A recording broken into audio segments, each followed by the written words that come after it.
todos, yo soy Rocío Trujillo de Ronglish y esta es la tercera clase del curso de B1 de inglés. En la clase de hoy vamos a ver el pasado simple con sus usos, estructuras, expresiones de tiempo y la pronunciación de los verbos que terminan en ed, el pasado continuo, su uso, estructura y expresiones de tiempo también como con cada verbo, y luego vamos a ver cuándo se juntan el pasado simple y el pasado continuo en una misma frase. Como su propio nombre indica, vamos a utilizar el pasado simple para eventos o cosas que pasaron en el pasado.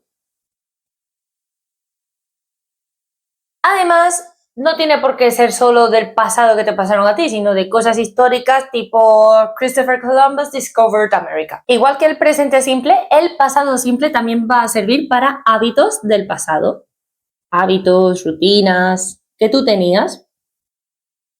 También lo vamos a usar con secuencias de eventos cuando estamos contando algo que pasó en el pasado, obviamente.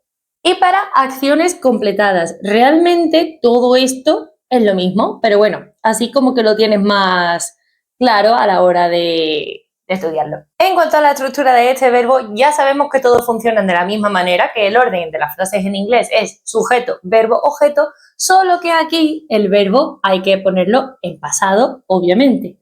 ¿Cómo vamos a poner el verbo en pasado?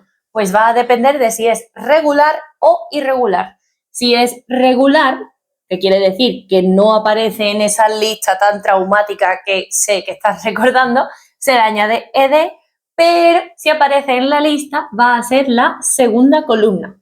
Segundo C significa segunda columna, ¿vale? Un ejemplo pues sería I played football.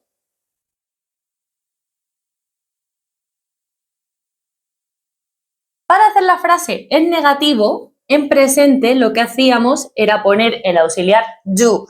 Aquí va a ser igual porque sigue siendo el pasado simple, pero hay que poner ese auxiliar en pasado, por lo que vamos a poner did y hacer en negativo didn't. Le añadimos el verbo y el objeto, pero el verbo ya no va a llevar ed ni va a ser la segunda columna de la lista, porque el pasado ya está indicado en el auxiliar. Entonces al verbo no le tengo que hacer nada ni lo tengo que modificar. Se queda tal cual. Por lo que el ejemplo sería I didn't play football. Aquí play ya no se modifica y se queda tal cual porque, como hemos dicho, el pasado está indicado aquí.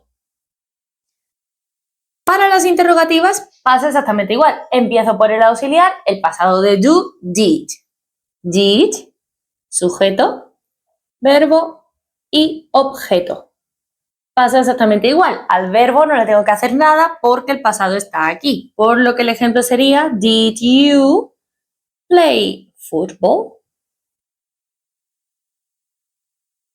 Y esta sería la estructura del pasado simple. Y pasamos a las expresiones de tiempo del pasado simple. Esas palabritas mágicas que te van a indicar que tienes que poner este verbo. Y van a ser last y lo que sea, que significa el pasado mes o la semana pasada, por ejemplo, last week, last month, last night. Luego tenemos también lo que sea y ago, por ejemplo, hace 2 semanas, hace un mes, pues sería 2 weeks ago, va después del tiempo. Y también podemos poner fechas, por ejemplo, in, y añadimos un año, un mes o una estación que ya haya pasado. Y por último también tenemos yesterday, que significa ayer.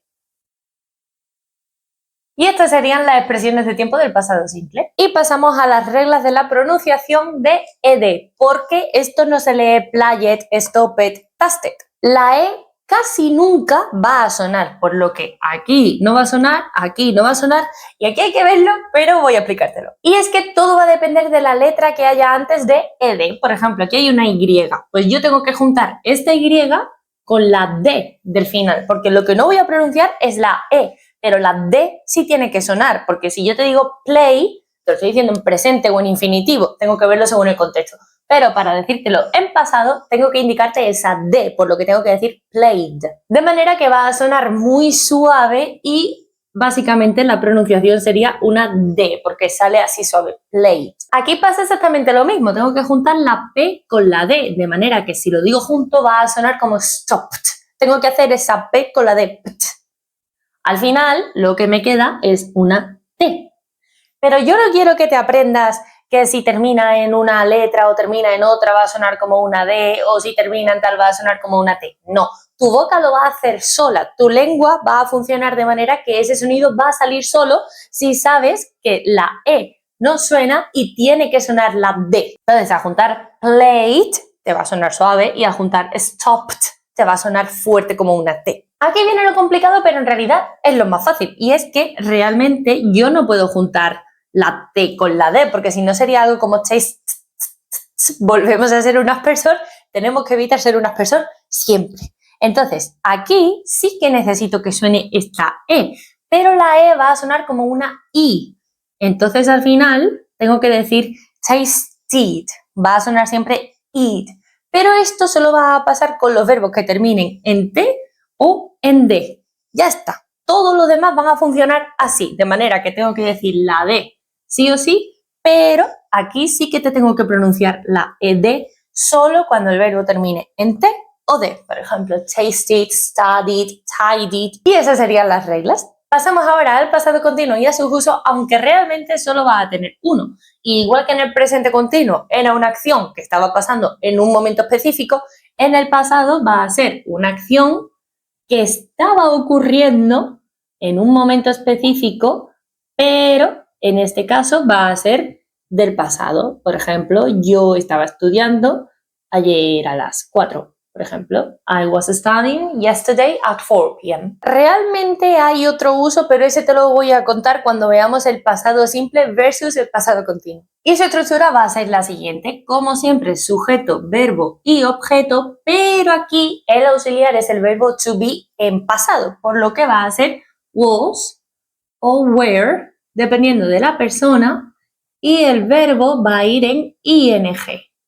Y le sigue el objeto.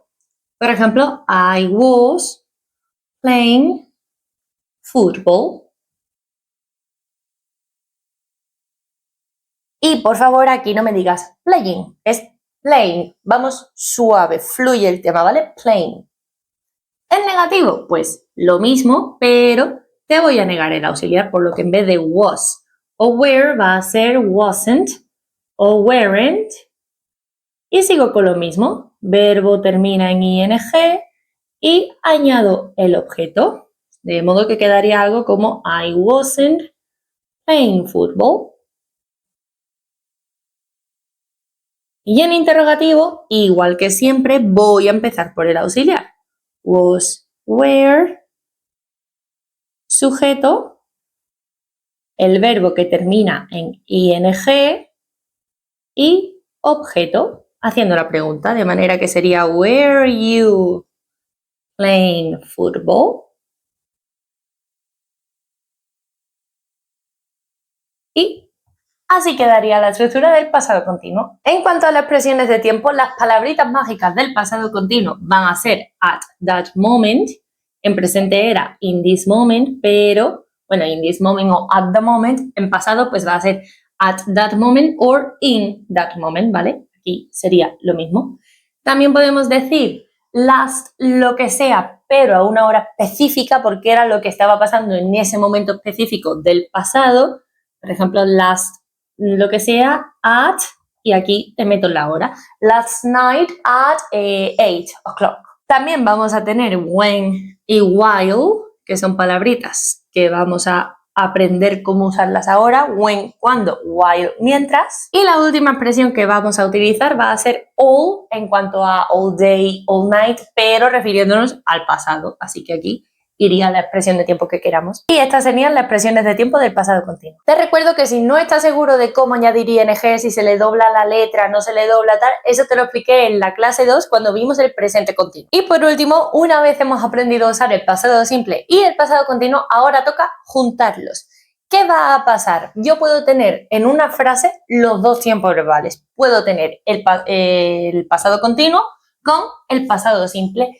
¿Cómo lo hago? Pues en este ejemplo, que es I was having a shower when the phone rang, que es yo me estaba duchando cuando el teléfono sonó, la acción que empieza antes en el tiempo, ojo, no la que vaya antes en la frase escrita, porque yo te lo puedo hacer al revés. Te puedo decir the phone rang when I was having a shower. No, es la acción que empieza antes en el tiempo que ya lleva un rato ocurriendo. Esa va a ir en pasado continuo.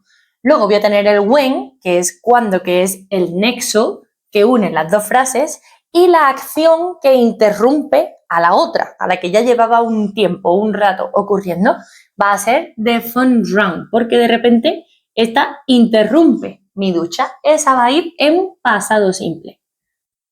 Como te digo, si estás estudiando esto para hacer el B1, a lo mejor para estudiar tipo de ejercicios de instituto, como yo le digo, de rellena con pasado simple, pasado continuo, cuidado, no es el primer hueco pasado continuo y el segundo pasado simple, no. Tienes que pensar qué acción ocurrió antes. ¿Sonó el teléfono o te estabas duchando? ¿Cuál requiere más tiempo y cuál interrumpe? Y así va a funcionar. Sin embargo, puede pasar que las dos acciones estén en pasado continuo. Por ejemplo, I was dancing while, aquí ya no ponemos when, ponemos while you were singing, por ejemplo.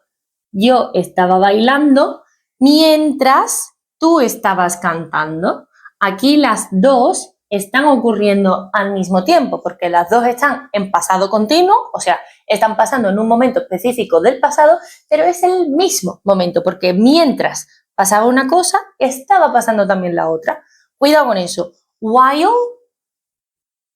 indica que las dos van a ir en pasado continuo, mientras que when te va a indicar que una va a ir en pasado continuo y otra en pasado simple. Así que bueno, esta ha sido la clase 3 del curso de B1, espero que te haya servido y te recuerdo que en la descripción vas a tener una hoja de ejercicios para practicar todo lo que hemos visto con sus respuestas. Te dejo por aquí todas mis redes y sígueme y suscríbete para seguir aprendiendo inglés easy peasy.